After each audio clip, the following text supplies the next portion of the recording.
I've got an enigma for you. Go on. So, 3 men are kidnapped by some terrorists, and they're shown 5 headbands, 3 of which are red and 2 are white. Right. They're then blindfolded and put in a line face to back. Yeah, so they're all in a line this way. And then 3 headbands are put on their heads.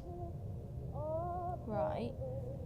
And then the terrorists take the blindfolds off and say, if one of you can work out what colour headband is on your head, we'll let you go. Okay, so... No, there's been more. So after a few minutes of silence, the person at the front of the line says the right answer, what colour was his headband, and how did he know?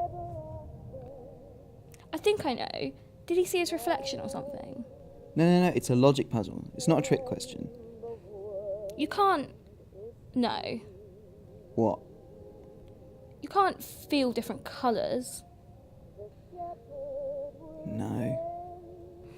Well, I don't know. What did you think of the film? I really enjoyed it.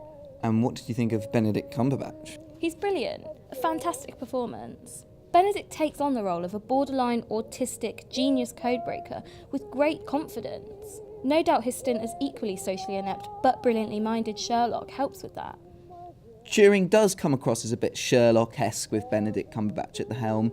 I mean, frantic problem solving, but always with a witty line belittling the intelligence of those around him. But as Turing, there's a lot more going on with Cumberbatch's performance. It's subtler and restrained, but more serious than his small screen counterpart in Sherlock. Keira Knightley is also on excellent form as usual, and the two make a very interesting on-screen pair, her playing Joan Clark, who's persecuted for her sex, and Alan Turing, who's persecuted for his sexuality. And they have great on-screen chemistry. I can't help but feel that the Imitation Game somewhat overplays its hand. What do you mean? Well, some of the set pieces border on the melodramatic, and some of the dialogue was a little bit too over the top. I mean, the characters just came across as a bit too perfect, always there with a witty line, a perfect line. I know what you mean. I mean, I can understand with the true story needing to move things around to make it coherent for a film narrative, but you can feel history being manipulated before your very eyes.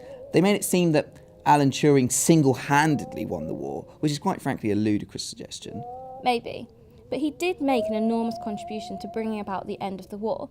And when you consider Alan Turing's terrible suffering with his sexuality at the hands of the government he was helping, I think there's justice in overemphasising his position when it was woefully underemphasised while he was alive. That's true.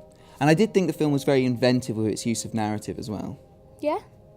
If you think of narrative as the most basic way of ordering information, as a very simple database for conveying one idea to somebody else, Okay.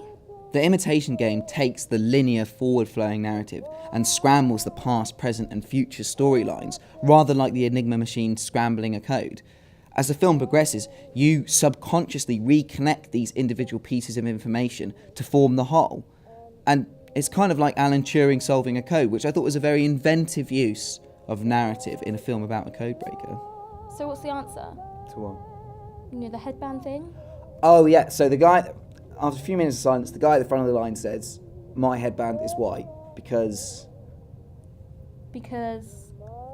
I can't remember. Oh, that's really frustrating. I'm sorry, hold on. No, it's gone.